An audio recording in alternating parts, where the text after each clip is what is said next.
si je te disais que tu n'as pas besoin de courir après, ni de t'expliquer, ni de supplier pour que cette personne qui a choisi de partir finisse un jour par supplier de revenir?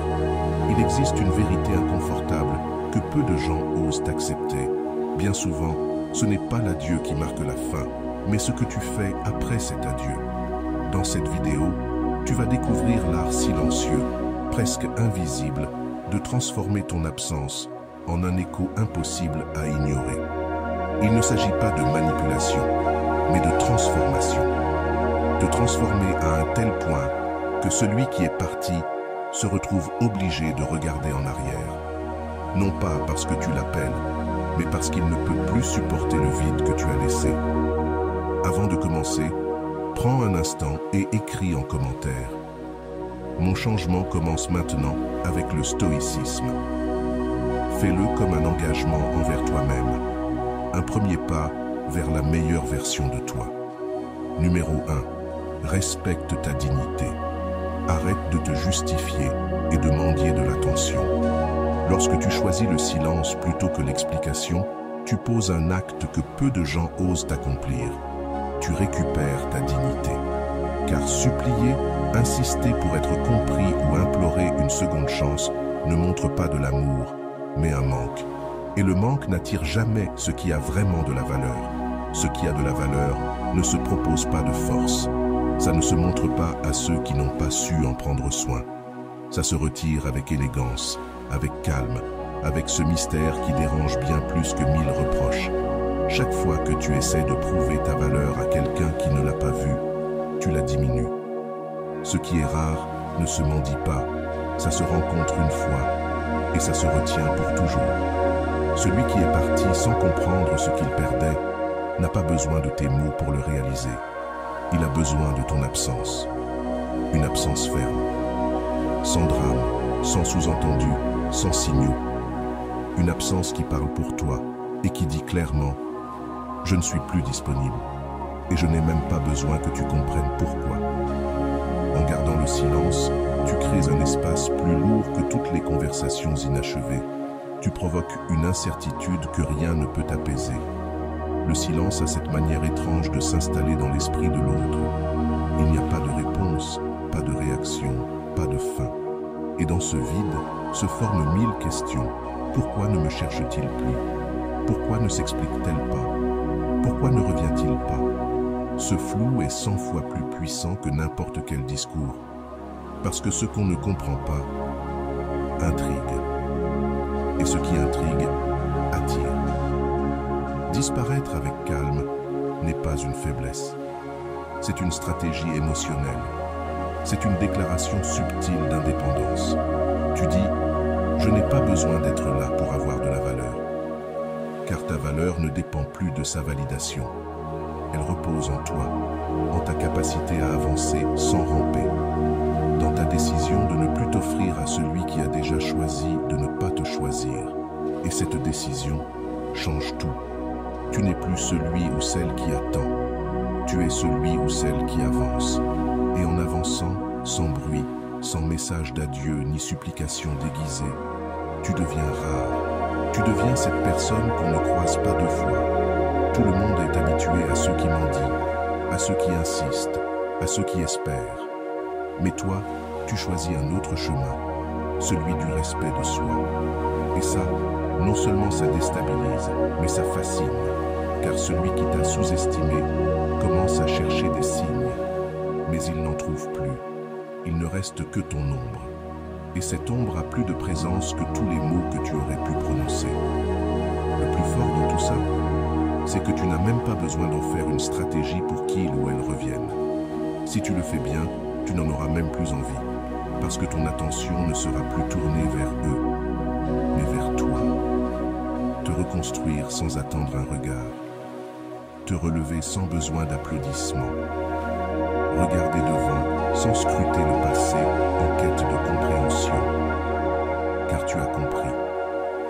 Celui qui ne t'a pas vu quand tu étais là ne mérite pas de savoir qui tu es devenu. Salut à tous ceux qui nous regardent depuis différentes parties du monde, à tous nos amis de la France, du Canada, de la Belgique, de la Côte d'Ivoire, du Cameroun, des États-Unis, du Maroc, de l'Île-de-France, d'Algérie, d'Haïti, du Togo et bien sûr au reste de nos frères et sœurs. Bienvenue sur Vision Stoïcienne. C'est toujours un plaisir de me connecter avec vous en partageant des idées profondes issues du vaste monde. N'oubliez pas de cliquer sur « J'aime », de partager cette vidéo avec vos proches, de vous abonner à notre chaîne et d'activer la cloche de notification pour rester informé de nos contenus les plus récents. Chaque geste compte pour nous aider à faire grandir cette communauté dédiée à la sagesse et à l'épanouissement. L'absence, quand elle a un but, n'est pas une punition par fierté, c'est une preuve d'amour-propre. C'est se dire face au miroir, je n'ai pas à supplier pour être aimé, je dois me respecter pour être libre. Et quand tu te respectes, tu deviens inaccessible à tout ce qui te consumait auparavant. Tu n'es plus à la portée de ceux qui ne t'ont pas protégé. Tu n'es plus cette option facile, toujours disponible. Tu deviens cette énigme que personne ne parvient à déchiffrer. Et que, pour cette raison même, on ne parvient pas à oublier. Numéro 2. Le mépris, bien utilisé, est un mécanisme de défense émotionnelle. Ce n'est pas de la cruauté, mais de l'intelligence émotionnelle. Comprendre que tu ne peux pas continuer à laisser l'accès libre à ceux qui ne savent pas en prendre soin. Ce n'est pas de la vengeance, ni un châtiment. C'est de l'autoprotection. Certaines personnes n'apprennent pas avec les mots, mais avec la distance. Et quand tu leur retires l'accès à toi, à ton énergie, à ta présence, c'est là qu'elles réalisent ce qu'elles avaient.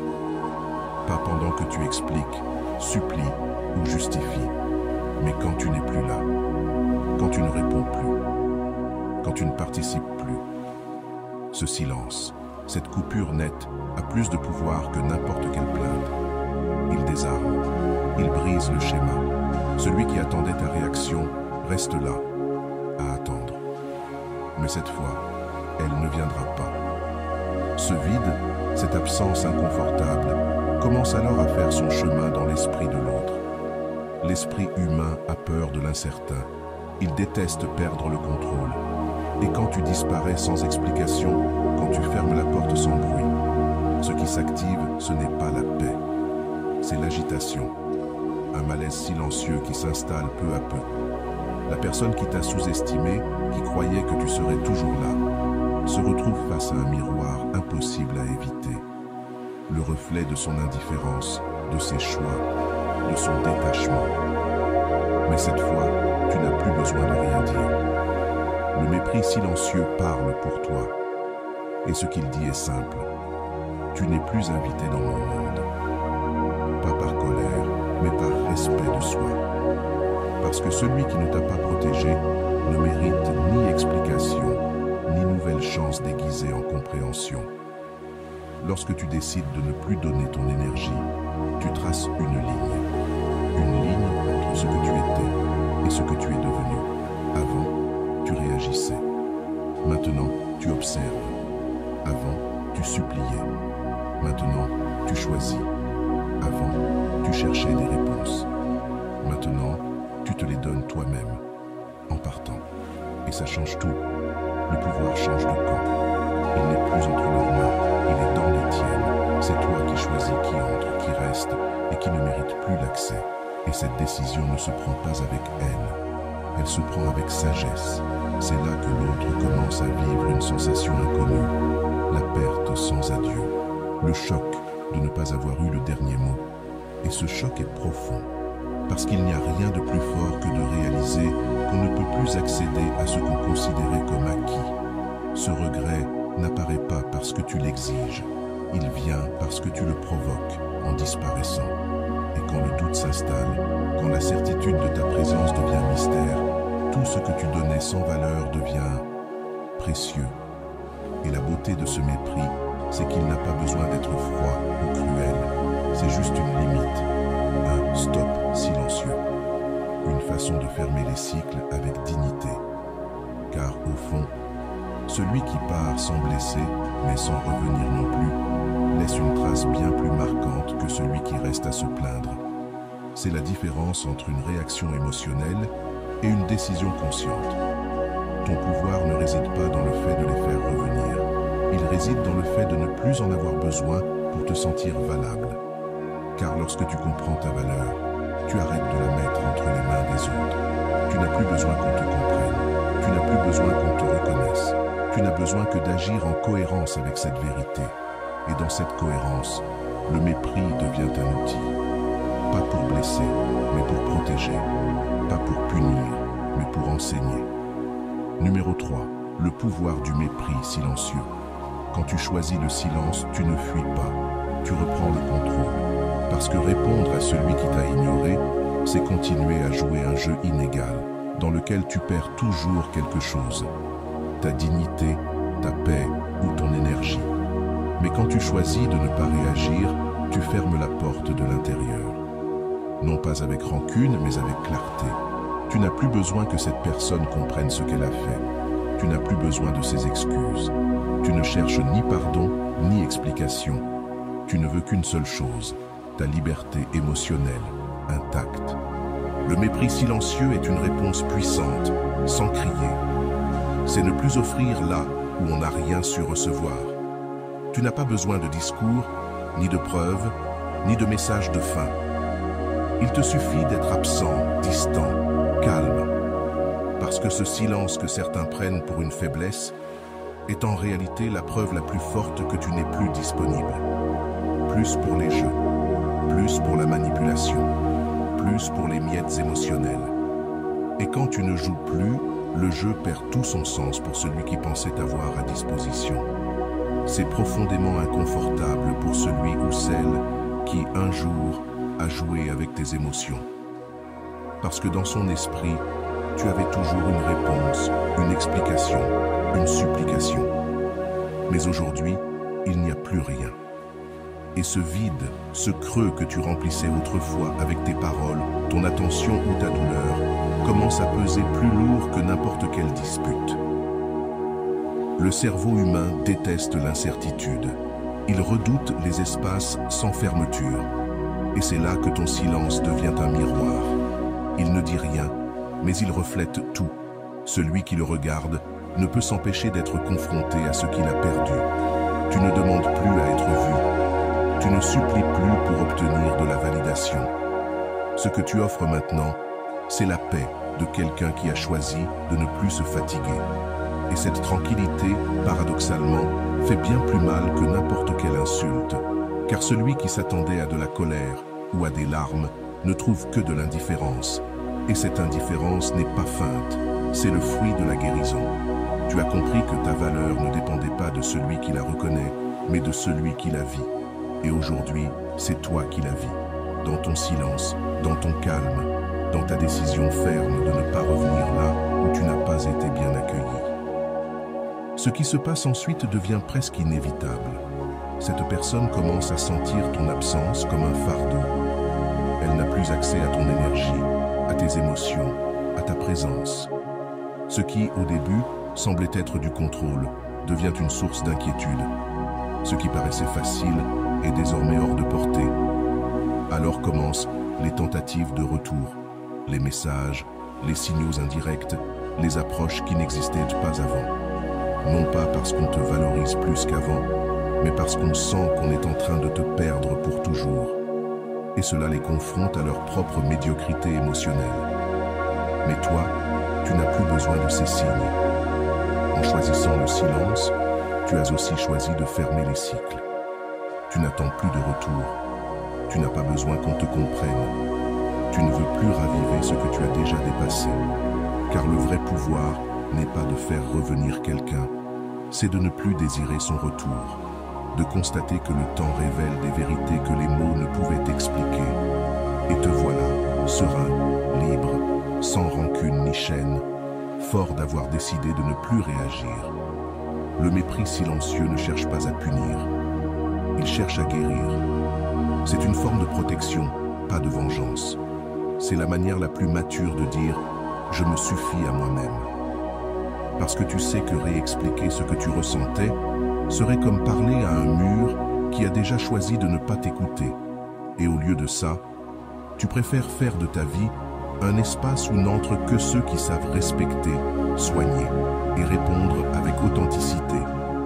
Cela ne se négocie pas. Cela se décide. Et toi, Tu l'as décidé. Ne pas montrer ta douleur en public, ce n'est pas de la froideur, c'est de la sagesse. C'est comprendre que ta souffrance ne mérite pas d'être un spectacle pour celui qui l'a provoqué. Car exposer ta tristesse à celui qui t'a ignoré, c'est lui confirmer qu'il a eu du pouvoir sur toi. Et ce pouvoir, il nourrit son ego, renforce son emprise. Il lui donne le sentiment que tu es encore là, que tu souffres encore. Mais quand tu choisis le silence, quand tu transformes tes larmes en force intérieure, quelque chose change.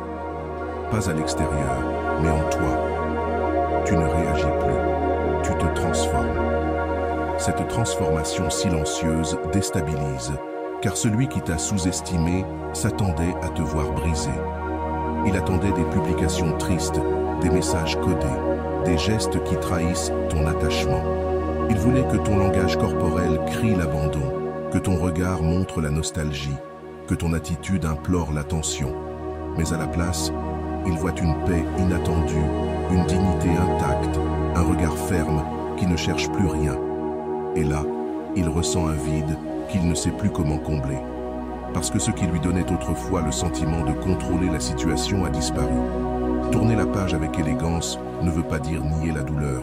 Cela veut dire la vivre là où elle doit être, dans l'intimité, pas sur la scène des réseaux sociaux, ni dans des conversations désespérées. Ton deuil mérite du respect. Et le respecter, c'est aussi le protéger. Car personne ne mérite de voir tes blessures s'il n'a pas aidé à les guérir.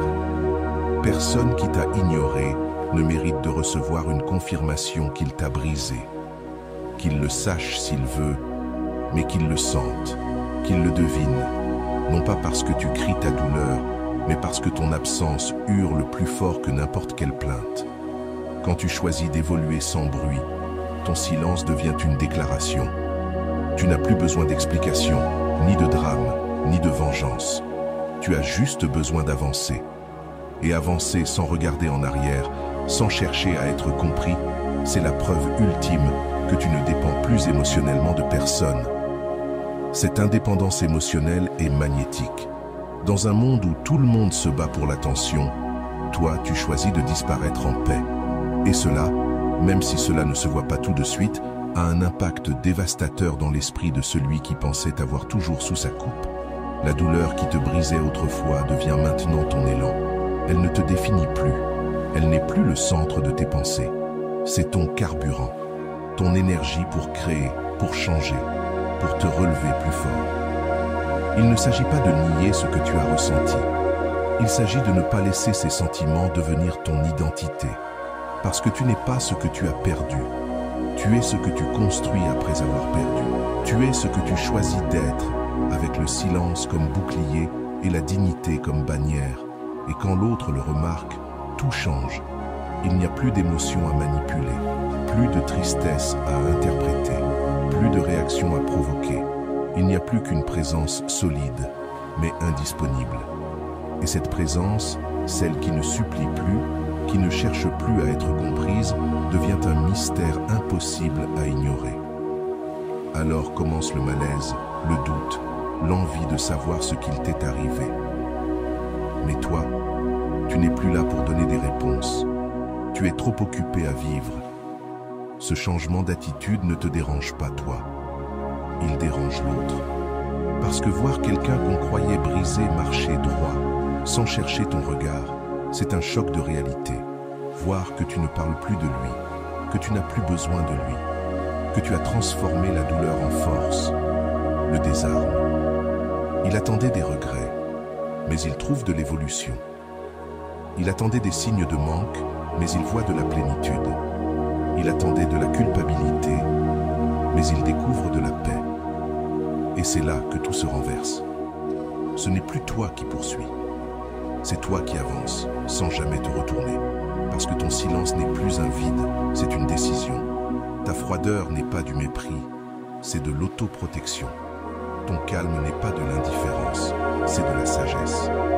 Et cette version de toi, celle qui ne cherche pas à être vue mais qui se fait remarquer, celle qui ne demande rien mais change tout, c'est celle qui laisse une empreinte, celle qui bouleverse le jeu sans jamais bouger une pièce. Ce que l'autre ressent maintenant, C'est un mélange d'un profond désir pour ce qu'il a perdu, d'inconfort face à l'impossibilité de te récupérer et de peur que tu ne sois plus jamais prêt à regarder en arrière. Il ne s'agit pas que tu sois devenu parfait, il s'agit du fait que tu as décidé d'avancer. Et ce simple choix suffit à briser le schéma mental de celui qui croyait t'avoir toujours à disposition. La vérité, c'est que l'esprit humain s'accroche à ce qu'il connaît. Mais toi, tu n'es plus prévisible.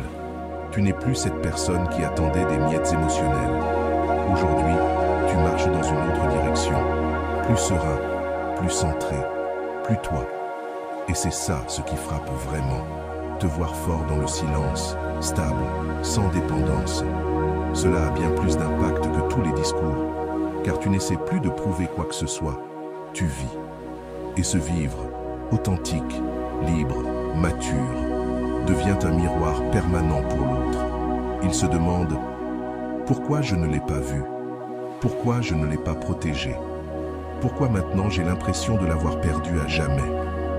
Pendant que ces questions le consument, toi, tu te consacres à toi-même, à ta croissance, à ton bien-être.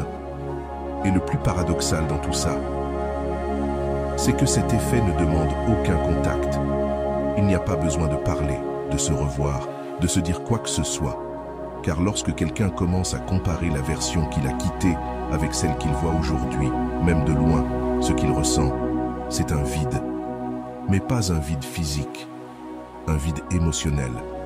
Celui que tu as imposé en décidant de ne plus être disponible. Et pour quelqu'un qui avait accès total à toi, c'est dévastateur. Ce vide émotionnel devient un signal d'alarme pour ceux qui vivent encore dans l'immaturité. Parce que celui qui évolue devient un reflet inconfortable pour celui qui stagne.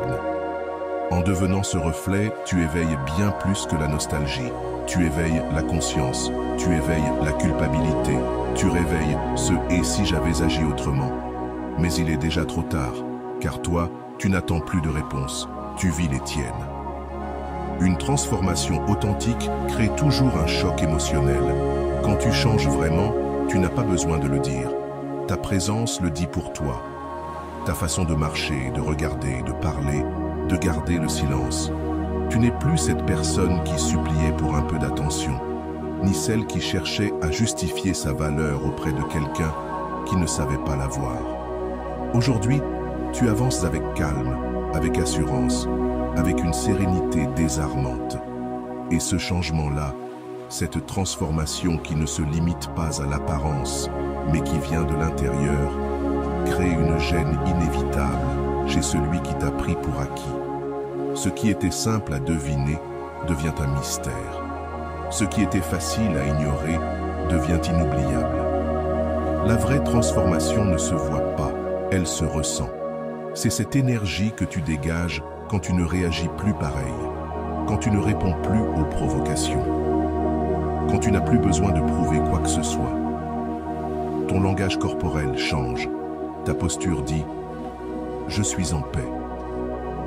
Tes yeux ne cherchent plus l'approbation, ils regardent avec clarté. Tes mots ne sont plus des justifications, ce sont des affirmations discrètes de sécurité intérieure. Et pour celui qui t'a sous-estimé, c'est comme se regarder dans un miroir gênant. Là où il attendait de la faiblesse, il voit de la force.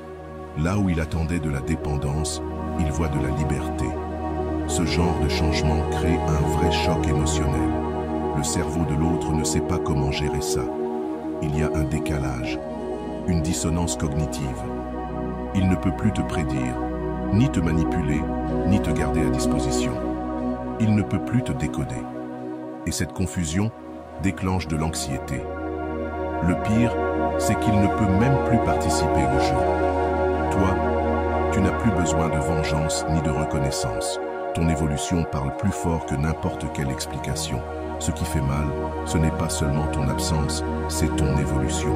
Parce que lorsque quelqu'un revient en pensant te retrouver pareil, mais qu'il tombe sur quelqu'un de totalement différent, c'est là que le véritable regret commence. Pas parce que tu le réclames, mais parce que la réalité parle d'elle-même. Cette nouvelle version de toi devient une présence troublante, un mystère qu'on ne peut ni toucher, ni ignorer, ni contrôler. Cette transformation silencieuse est magnétique. Elle n'a pas besoin de crier pour attirer. Elle ne cherche pas à briller, mais elle ne passe jamais inaperçue.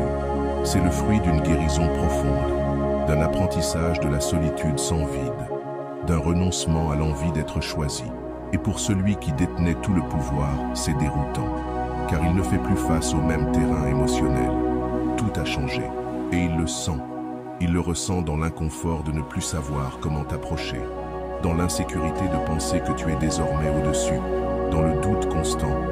Ai-je encore une place dans sa vie? Et toi, depuis ta nouvelle position, tu ne ressens plus le besoin de regarder en arrière.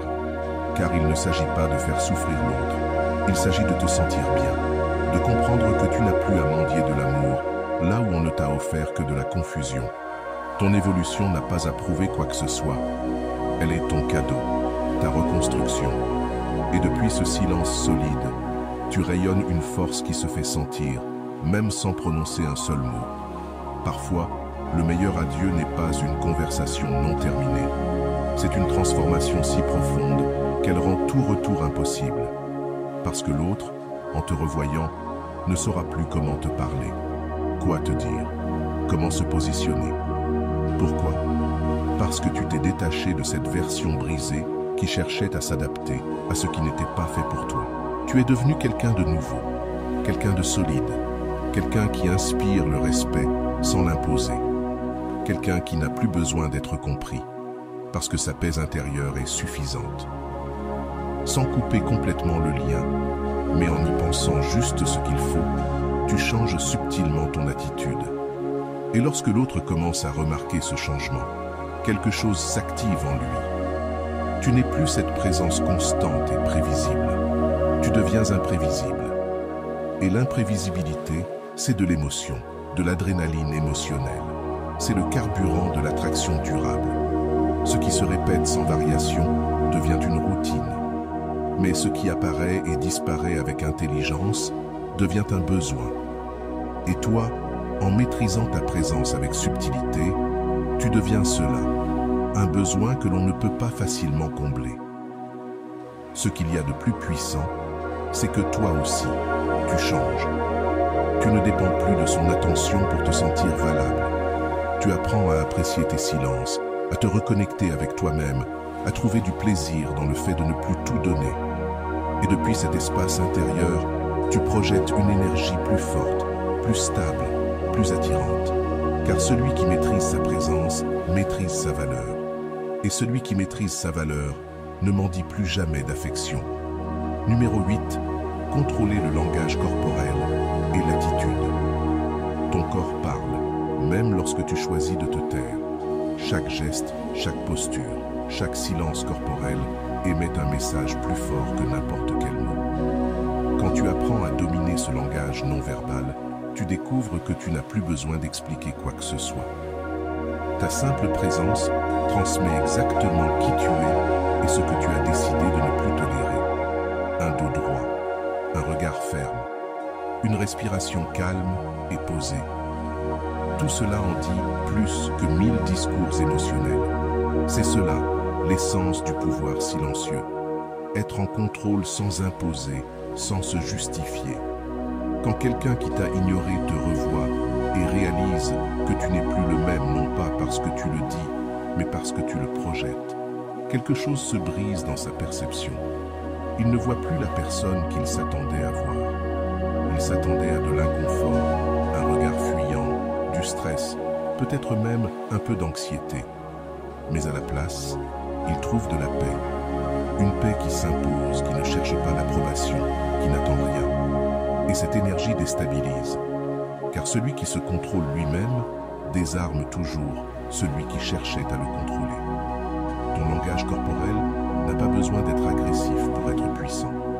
Il suffit qu'il soit cohérent, que ta posture ne supplie pas, que tes gestes ne tremblent pas, que ta voix reste stable, et cette stabilité ne se simule pas. Elle vient d'un travail intérieur, du feu que tu as traversé. Tu n'as plus besoin de crier que tu as changé. Tu le montres, tu l'incarnes, tu habites ton corps avec une dignité que personne ne peut contester. Un regard serein suffit à dire « Tu ne m'affectes plus ». Pas avec haine, mais avec maturité. Pas avec froideur, mais avec clarté. Car la maîtrise émotionnelle se reflète dans le physique. Et cette maîtrise devient une barrière invisible. Elle protège, elle pose des limites, elle trace des frontières sans violence, mais avec fermeté. Celui qui t'a ignoré commence à sentir qu'il n'a plus accès à toi. Pas parce que tu l'as dit, mais parce qu'il n'y a plus de signaux d'ouverture. Ton langage corporel est devenu neutre, impénétrable, sobre. Et alors, quelque chose d'intéressant se produit. L'absence de réaction émotionnelle, l'absence d'expression de détresse. Tout cela commence à générer de l'inconfort. Ce qui était autrefois une certitude ne l'est plus. L'énergie qu'on utilisait pour nourrir son ego ne répond plus. Ton visage, qui montrait autrefois de la vulnérabilité, garde maintenant le silence. Et ce silence visuel pèse, car il révèle une vérité que l'on refusait de voir. Tu n'es plus là, du moins, plus émotionnellement. Le langage du corps devient un bouclier quand on sait l'utiliser avec conscience. Tu n'as pas besoin de confrontation. Tu n'as pas besoin de fermer les portes avec des mots brutaux. Ta manière de marcher, de t'asseoir, de respirer, suffit à montrer que tu as changé. Que ton centre est avec toi, et non plus dans l'approbation de l'autre. Et cela élève ta valeur. Pas parce que tu es inaccessible, mais parce que tu n'es plus dépendant. Tu ne te définis plus en fonction de celui ou celle qui n'a pas su te garder. Tu te définis en fonction de toi-même. Et cette présence, elle ne passe pas inaperçue. Elle marque, elle bouscule. Celui qui croyait pouvoir te blesser avec son indifférence est maintenant face à une version de toi qui n'est plus affectée. Et cela ne désoriente pas seulement. Cela attire. Car dans un monde où tout le monde réagit de manière impulsive, celui qui reste calme brille. Il n'a pas besoin de crier pour être entendu. Il n'a pas besoin de s'exposer pour être vu. Il est simplement là, avec force, avec sobriété, avec une énergie qui impose le respect. Tout cela est le résultat d'un entraînement intérieur. Ce n'est pas du théâtre, c'est de l'authenticité. Et quand tu es vrai, ton corps le manifeste. Tes silences sont fermes, ton énergie est stable, ta présence est entière. Tu ne demandes plus ta place, tu l'occupes naturellement. Tu ne cherches plus à récupérer ce que tu as perdu. Tu protèges ce que tu as trouvé en toi. Et ce changement, ceux qui t'observent le voient. Pas parce que tu l'expliques, mais parce que tu le vis. Numéro 9. Le silence stratégique crée un vide émotionnel. Le silence stratégique n'est pas une absence, c'est une présence mystérieuse.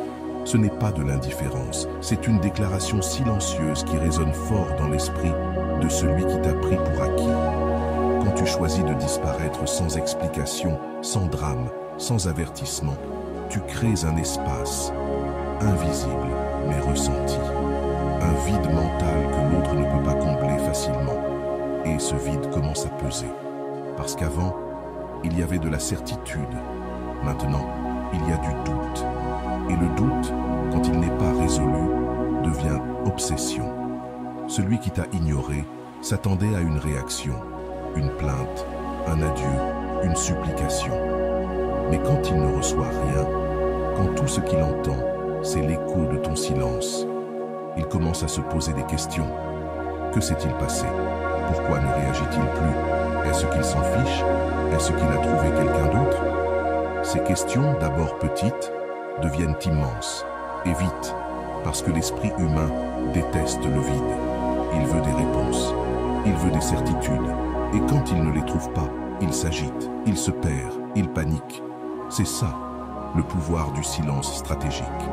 Tu n'as pas besoin de parler fort pour qu'on t'entende. Tu n'as pas besoin de t'imposer pour qu'on se souvienne de toi. Il te suffit de disparaître avec intention, de laisser un vide, et de laisser l'autre construire ses propres hypothèses. Dans ce processus, les émotions s'activent. L'inquiétude devient anxiété. L'indifférence apparente devient nécessaire, car tu n'es plus là, et ce qui n'est plus là devient précieux. Ce n'est pas un jeu, c'est un outil de puissance personnelle. C'est dire, sans parler, je ne suis pas là pour te poursuivre, je suis là pour me respecter. Et cette attitude, ce retrait digne, provoque un choc psychologique. Tu n'es plus la personne qui donne des explications. Tu es celle qui part, qui ne laisse ni portes ouvertes, ni fracas, qui ne réclame pas d'attention, mais l'obtient par son silence. L'autre ne sait ni pourquoi tu es parti, ni où, ni avec qui. Alors il imagine. Et ce qu'on imagine est toujours plus fort que la réalité. Il se demande s'il a fait une erreur, s'il a perdu quelqu'un de précieux. Et cette incertitude n'a pas de réponse, parce que tu n'es plus là pour la lui donner. Et quand la paix dépend de toi, mais que tu n'es plus disponible pour l'offrir, celui qui la cherche commence à te poursuivre, pas physiquement, mais mentalement, dans ses pensées, dans son besoin inconscient de retrouver ce qu'il a perdu. Ce vide que tu as laissé devient une source de valeur psychologique, car ce qui est rare prend de la valeur. Ce qui a disparu devient lumineux, nostalgique, inestimable. Tu ne dis plus « regarde-moi », tu dis « cherche-moi si tu peux ». Et tu ne le dis pas avec des mots, tu le dis avec ton absence, ta distance, ta disparition sereine. Pas comme une punition, mais comme une perte.